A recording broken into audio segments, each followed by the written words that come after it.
Ever wished your sales team could, like, wave a magic wand and just instantly generate, those perfectly crafted quotes? Right. Complete with up-to-date pricing, all the product info, right there in Salesforce. Yeah. Dream big, right? Yeah, yeah. But seriously, today's deep dive, it's all about making that dream a reality. Yeah. We're going deep into this Oracle CPQ Connector for Salesforce installation and setup guide. Okay. Brand new, April 2024. Hot off the press. Hot off the press. Yeah, what's so fascinating about this is how it tackles this major pain point for sales teams. Okay. Right? That back and forth between all these different systems. Yeah. Instead of juggling Salesforce and Oracle CPQ separately, Right. imagine if everything just flowed. Okay. Connected, accurate, efficient. Okay, sign me up. Right. But before we unleash the magic, the guide, very wisely, tells us to gather our, our wands and spell books. Metaphorically speaking, of course. Metaphorically, of course. Yeah.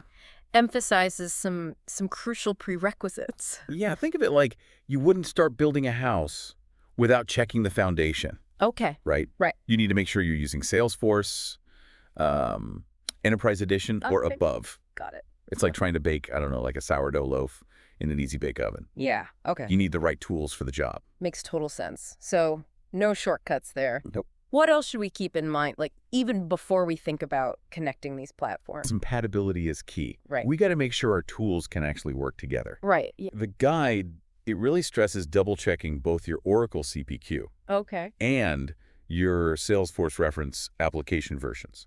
Got it. It's like, making sure all the ingredients in your recipe will actually, Yeah. work together before you start mixing.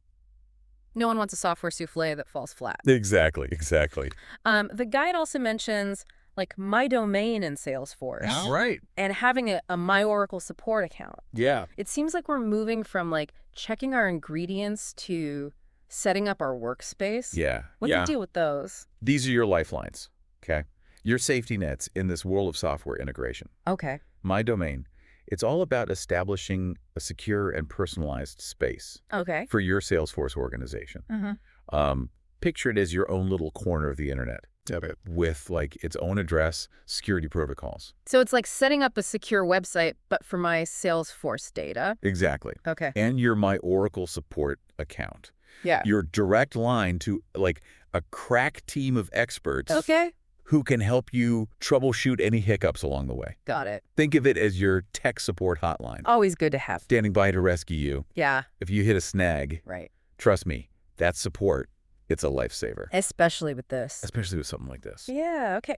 Now let's talk about actually connecting these two powerhouses. Okay. Salesforce and Oracle CPQ. Right? The guide calls it authorizing an Oracle CPQ site within Salesforce. Okay.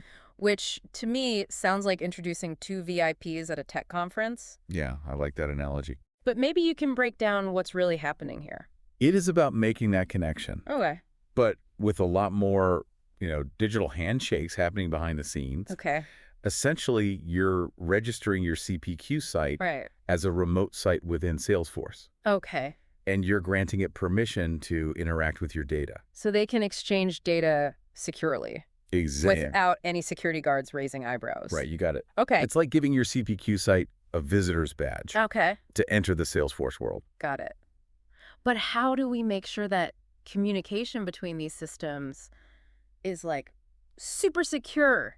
It can't just be a matter of flashing a badge. You're absolutely right. Right. That's where cores and CSP come in. Okay. Now these are... I'm sure you'll explain it. Yeah, they act like gatekeepers. Okay. Controlling who and what can enter your Salesforce environment. Okay. What data they can access, what actions they're allowed to perform. Okay. It's like setting up security clearances. Okay. So it's like having different levels of security clearance, but at a top secret facility. Right. Your CPQ site needs the right credentials to access specific areas and data. Exactly. Yeah. Okay. Precisely. Got it. Setting those boundaries. Right. Ensuring that only authorized systems and data can talk to each other. Okay. That makes sense. And then, to take the security clearance analogy a little bit further, the guide also talks about creating a certificate. Yes. What role does that play in all of this? A certificate is like a digital passport for your CPQ site. It's a way for Salesforce to verify the authenticity of your CPQ environment. Okay. And ensure that, the communication is genuinely secure. So it's like having your passport checked at the border. Exactly. Or digital. Yes, exactly. Oh, okay. Without the right documentation. You're not getting... You are not allowed entry. Got it. You're not getting in. Okay. So it's like a digital stamp of approval. Right. Verifying that our CPQ site is legit. Exactly. Okay. Yeah. Okay, so we've got our secure communication channels all set up, Yeah. like a couple of diplomats with, verified credentials. Right. But how do we actually facilitate the exchange of information between these two systems? This is where I feel like things could get, I don't know, a little techie. You're right. Yeah. We are about to dive into a slightly more technical aspect here. Okay. But it's actually quite fascinating. Okay. To establish secure communication and data exchange, the guide introduces us to the world of OAuth 2.0. Okay. Now, before you start picturing robots and algorithms? Yeah, robots and algorithms, let me demystify this a bit. Okay, because I'll admit, when I first saw OAuth 2.0, Yeah. I thought it was some kind of top secret code. It sounds complicated. Yeah. But really, it's all about streamlined authorization. Okay. You've probably encountered OAuth 2.0 countless times without even realizing it. Really? Yeah, imagine you're, browsing a website. Okay. And you see that button that says, log in with Google or, log in with Facebook. Right. That, my friend, is the magic of OAuth 2.0 at work. Oh, okay. Yeah. So instead of creating a whole new account Exactly. with a separate username and password, yeah, you can just use your existing credentials exactly. of another platform. It's all about convenience. Got it. And security. Right. And in this case, OAuth 2.0, it acts as that trusted intermediary. Okay. Granting your CPQ site limited and controlled access to your data. Okay. Without ever revealing your actual Salesforce password. Okay, that's reassuring. Right. Especially when we're talking about, sensitive sales data. Absolutely. So how do we set up this OAuth 2.0 magic in the context of, Yeah, so the guide walks us through creating what's called a connected app in Salesforce. Okay. Think of this as a dedicated app. Okay. Designed specifically to connect your Salesforce environment with your designated Oracle CPQ site. So it's like a bridge Yes. between the two platforms. Oh, exactly. Allowing them to exchange data securely using this OAuth 2.0 protocol. You got it. That's exactly it. Okay. This connected app, it plays a really crucial role. Okay. Because it's responsible for managing the exchange of something called a consumer key and consumer secret. Okay. Now, these are exclusive access codes that grant your CPQ site permission to access very specific parts of your Salesforce data. Got it. Okay. So not just a free-for-all. No. Very, very specific. Okay. Only what it needs to access, and that's it. Okay, so it's still secure. Exactly. Got it. Got it. Maintaining the security of your Salesforce organization as a whole. I'm starting to see how all these pieces fit together. We've laid the groundwork for a secure connection, established clear communication channels. Right. We even gave our CPQ site a secure way to access our data. Yes. But now we need to make sure that the right people have access to the right information on the right platform. Right. 100%, yeah. It's like we built the house, now we need to furnish it. Furnish it, yeah. And give everyone the right keys. That is an excellent analogy. Right. Yeah. We've tackled the infrastructure. Yeah. And now it's all about optimizing that user experience. Okay. The guide, it delves into two key aspects here. Assigning permissions. Okay. And designing really efficient page layouts. Okay. It's about making sure your sales team has a seamless experience, whether they're in Salesforce or accessing data from CPQ. Okay, let's start with permissions. What do we need to know? So this section, it focuses on granting appropriate permissions for both your admin users and your sales users. Got it. Think of it like this. You wouldn't give everyone in a company a master key that unlocks every single door. No. Right. Yeah. Similar in Salesforce. Okay. Different user roles have different needs, different responsibilities. So we're talking about giving specific access levels to different teams. Exactly. Like sales reps, they probably need to see pricing, product information from Oracle CPQ. Right. But they probably don't need to be messing with the integration settings. Exactly. Right. They don't need to be. Yeah. Admin users, on the other hand, they need full access. Yeah. Manage the integration, configure settings, troubleshoot any issues. Makes sense. It's about control and making sure that, yes, people don't accidentally break things. Right. You don't want to disrupt anything. Right. Yeah. Okay. Assigning the right level of access, key for data security, right, and preventing any kind of, accidental changing. Okay. Yeah. Now let's talk about page layouts. Okay. This sounds like we're moving from giving out keys to actually designing the workspace. Right. So what's the key to creating an efficient and user-friendly layout when we're talking about integrating these two platforms? Okay, so imagine this. Your sales team is working on an opportunity in Salesforce. Wouldn't it be amazing if they could see crucial Oracle CPQ information? Like real-time pricing, product configurations, directly within that opportunity record. That would be amazing. Right. Yeah, instead of having to go back and forth between different systems. Exactly. No more toggling between tabs. Right, yeah. Keep it all in one place. Streamlined. Yeah. That's the power of well-designed page layouts. Okay. The guide really emphasizes customizing your opportunity, your account, and even your user layouts to display these key CPQ data points. Got it. Exactly where your sales team needs them. So we're bringing that Oracle data front and center in the Salesforce interface. 100%. So sales reps have it all right there. At their fingertips. Without interrupting their workflow. Exactly. What are some practical examples of, how we could customize these layouts? Okay, so let's take the opportunity page as an example. Okay. You could create a dedicated section that displays real-time pricing from Oracle CPQ. Based on the products and quantities selected for that opportunity. Yeah. You could even have a section that shows product availability. Oh, that's good. Right. So you don't overpromise. Exactly. So you're not promising something. And then have that awkward apology later. Exactly. Oh, actually, it's out of stock. Yeah. Which we've all been there. Okay. Right. So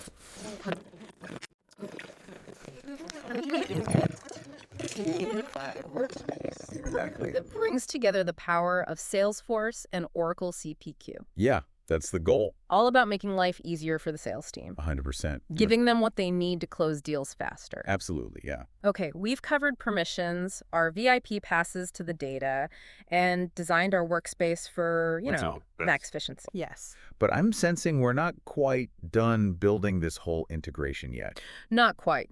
It feels like we've set the stage, but now we actually have to fine-tune the performance. Yeah, it's time to dive into the control panel of this integration. Okay.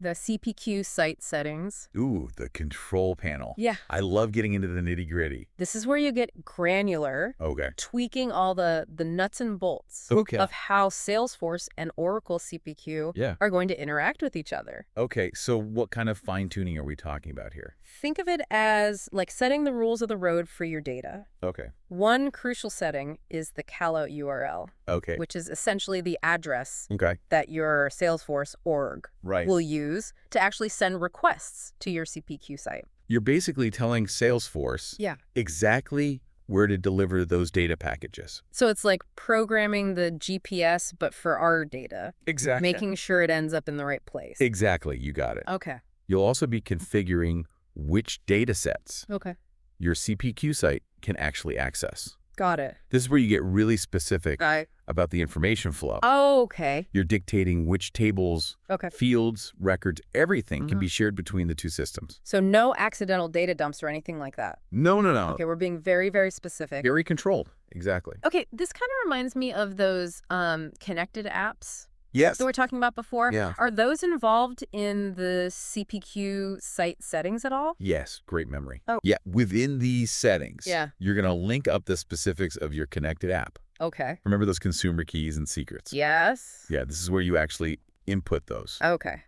Granting your CPQ site the right clearance. Got it. To access those data sets that we were just talking about. Okay. So it's like making sure the delivery truck has the right security codes to drop off those data packages. Exactly. Got it. But it's not just about getting the data to the right place, right? Right. We need to make sure it's organized and mapped correctly between these two systems. Yeah, it's like unpacking those boxes and putting everything in its rightful spot. Okay, got it. That's where field mapping comes in. Okay. And this is where we get really meticulous, making sure that very specific fields in Salesforce align perfectly with their counterparts in Oracle CPQ. So there's no data lost in translation. Exactly. Okay. Creating a seamless flow of information. So if a sales rep enters a product code into Salesforce, field mapping ensures that it's like correctly interpreted and synced Exactly. with the corresponding product record in Oracle CPQ. 100%. Okay. It's all about making sure that data is consistent and accurate across both platforms. That single source of truth. Exactly, yeah. And speaking of consistency, Okay. there's two other crucial synchronization processes that the guide highlights: part sync and user sync. Okay, let's unpack those. Okay. I'm going to guess that part sync has something to do with keeping our product catalogs in line. You got it. Part sync is all about making sure that your product information, and very importantly, your pricing, is always in sync between those two systems. So part sync is saving us from a lot of headaches and potentially awkward conversation. Oh, tons of headaches. Yeah, absolutely. Imagine quoting one price, and then, going to Oracle CPQ and seeing something different. Exactly. Okay, so part sync is keeping everyone on the same page. Exactly. What about user sync? Okay, so user sync, that streamlines your user management. Okay. It automates the creation Okay. and the pairing of user accounts between the two platforms. Got it. So new sales rep. Right. No problem. Okay. User sync automatically provisions their accounts, assigns the appropriate permissions in both systems. Okay. No more manual data entry. Exactly. Waiting for an admin to grant access. It's like having a virtual assistant. Right. Taking care of all that onboarding for you. This is sounding more and more like a dream, I have to say. And there's even more. Yeah. The guide explains how user sync leverages user groups and profiles. Okay. Picture this. Right. You're managing access to a building. Okay. You wouldn't give everyone the same key card, right? No, different keys, different access. Exactly. Yeah. Some people need access to certain floors, some to specific rooms. Right. So it's about different levels of access for different teams, making sure they're only seeing what's relevant to them. 100%. That's exactly it. Okay. This has been quite a journey. It has, hasn't it? We went from the ground up, laid the foundation for a secure connection. We did it. Set up permissions, designed intuitive layouts. Check. Even fine-tuned the data flow with those CPQ site settings. We got granular. We did. We got really in the weeds there. We did. We sure did. But what stands out to me is this isn't just about connecting software. Right. This is about connecting people and processes. It's about empowering your sales teams. Yes, to work smarter, not harder. 100%. Absolutely. And the great thing is, this guide gives you that solid blueprint. It's a roadmap. But you can still customize it to fit your specific needs. Absolutely. Yeah, the possibilities, they're pretty much endless. This has been so insightful. Thank you for guiding me through this deep dive. Oh, the pleasure was all mine. Anytime. Into the world of Oracle CPQ and Salesforce integration. Until next time, keep exploring, keep innovating, and keep those sales pipelines flowing.